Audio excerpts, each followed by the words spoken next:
নমস্কাৰ এভৰিৱান, মোৰ YouTube channel grow' গ্ৰুইং with মি লৈ আপোনালোক সকলোকে স্বাগতম জনাইছোঁ। আজি হ'ল জুন মাহৰ 5 তাৰিখ আৰু জুন মাহৰ 5 তাৰিখ যিহেতু বিশ্ব পৰিৱেশ দিৱস, গতিকে মই আমাৰ ঘৰৰ ওচৰতে থকা নাৰ্চাৰীখনৰ পৰা কিছুমান গছৰ পুলি আনিছিলোঁ। তাৰ ভিতৰত আছিলে থেকেৰা, লেটেকু, নাহৰ, বকুল, জাম, চন্দন, বোম্বে তামোল, এনেকৈ কেইডালমান গছ আনিছিলোঁ আৰু এই গছকেইডাল আজি ঘৰতে ৰুম।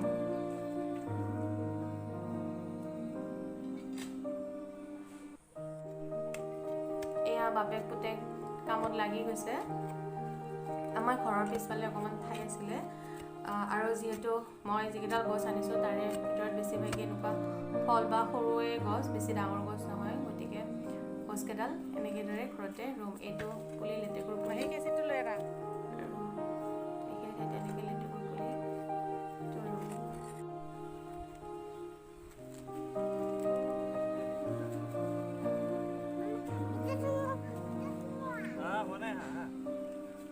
যোৱা বাবা, যোৱা পুলিটো সোমাই দিয়া, যোৱা গৈ গেটাটোত সোমাই দিয়া,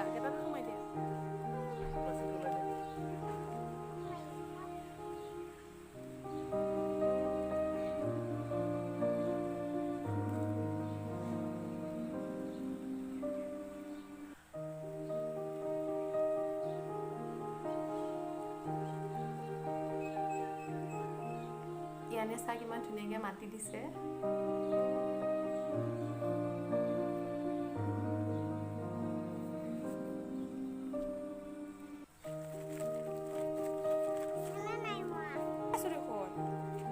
তাৰপিছত এইটো হ'ল বকুলৰ পুলি।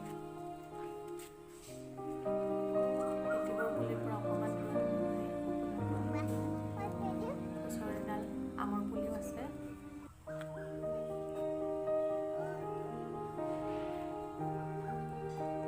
তাৰপিছত এই ঠানি দুটা আজি ওচৰৰে ঘৰৰ পৰাই আনিছিলোঁ।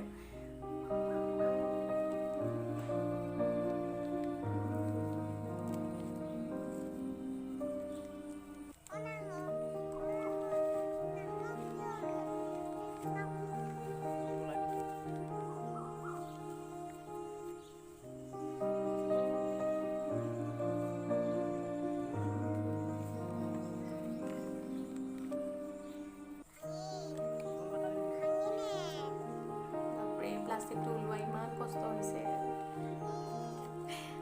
যিহেতু এই দুদিন ধৰি বৰষুণ দি আছিলে আৰু বৰষুণত এনেদৰে মাটিবোৰ কোমল হৈ আছে। এডালতে মই এইডাল হৈছে এডাল ফাৰ্ণ জাতীয় গছ। হেঙিং বাস্কেটত বৰ ধুনীয়া হয় গছডাল, গতিকে ওচৰৰ এঘৰত দেখি আজি লৈ আহিলোঁ ৰুই দিম বুলি। বৰ ধুনীয়া গছডাল আৰু হেঙিং বাস্কেটত দিলে বৰ ধুনীয়া দেখি। লগতে এইডাল হয় হাইড্ৰেঞ্জা ফুল, যিহেতু হাইড্ৰেঞ্জা ফুলৰ ঠানি আছিল সেইটো, আৰু ঠানিটো এনেদৰে আজি লৈ আহিছিলোঁ। ইয়াৰ ফুলবোৰ কাটি গুৰিডাল এনেকৈ কিবা কাপ বা মাটিত সোমাই থ'লে এই হাইড্ৰেঞ্জা ফুলৰ গছডালো হৈ যাব। গতিকে এই পুলি কেইটাৰ লগতে আজি এই হাইড্ৰেঞ্জা আৰু যিটো ফাৰ্ণ জাতীয় হেঙিং বাস্কেটৰ ইফালে আৰু এটা পুলি ৰুবৰ বাবে তৈয়াৰী চলিছে।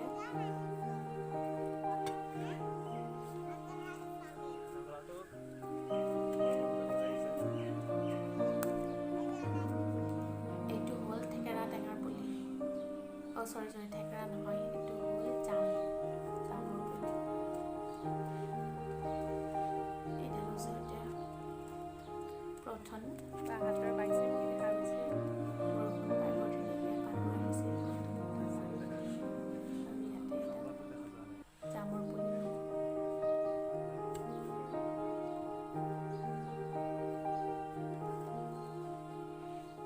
কেঁচিখনো আনি দিয়া।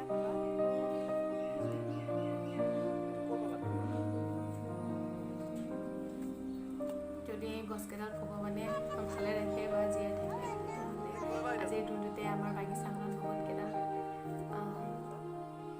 গছ যোগ হ'ব।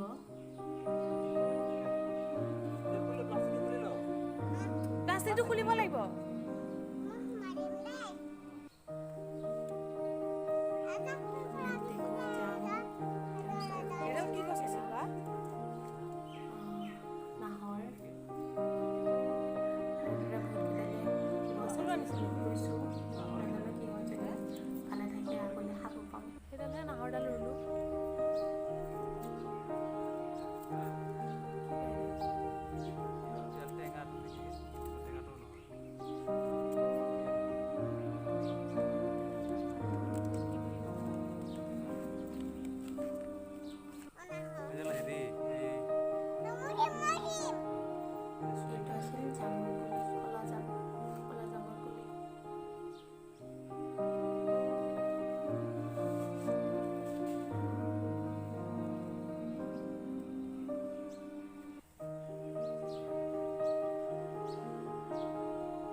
বুলি কোৱা হৈছে, যিটো তামোলৰে ভেৰাইটি হয়, কিন্তু সাধাৰণ তামোলৰ নিচিনা এইটো বহুত ওখ হয়।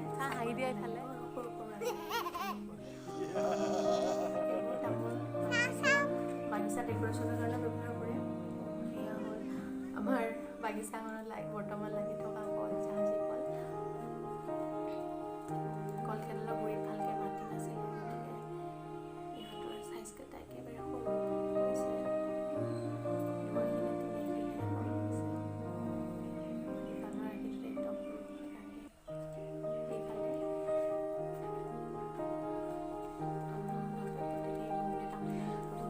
এই গছডাল যিহেতু অকণমান ডেক'ৰেশ্যনৰ কাৰণে ব্যৱহাৰ কৰে, গতিকে আমি কলগছতে ৰুইছোঁ।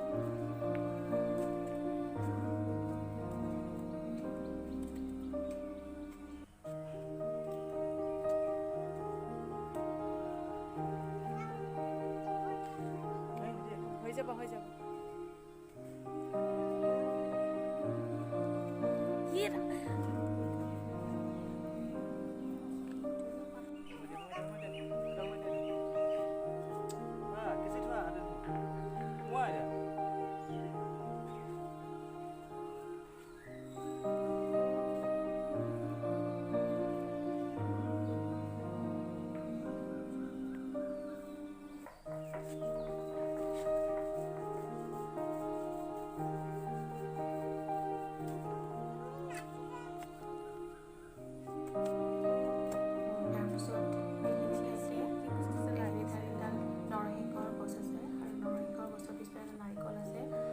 চন্দন গছ ৰুওঁতে যিহেতু এডাল গছৰ তলত ৰুব লাগে বা এডাল গছৰ ছাঁত ৰুব লাগে, আৰু তাৰ লগতে এডাল মহানিমৰ গছো আছে।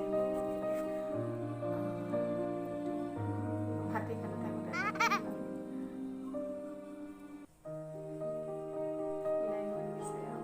এই গছডালৰ তলতে আমি চন্দনৰ পুলিটো ৰুম বুলি ভাবিছোঁ।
বতৰ বেয়া ৰুব নোৱাৰিলোঁ, গতিকে আপোনালোকে যদি ভিডিঅ'টো ভাল পালে মোৰ চেনেলটো ছাবস্ক্ৰাইব কৰি দিব, লগতে ভিডিঅ'টো যদি ভাল পাইছে লাইক এটা কৰি দিব।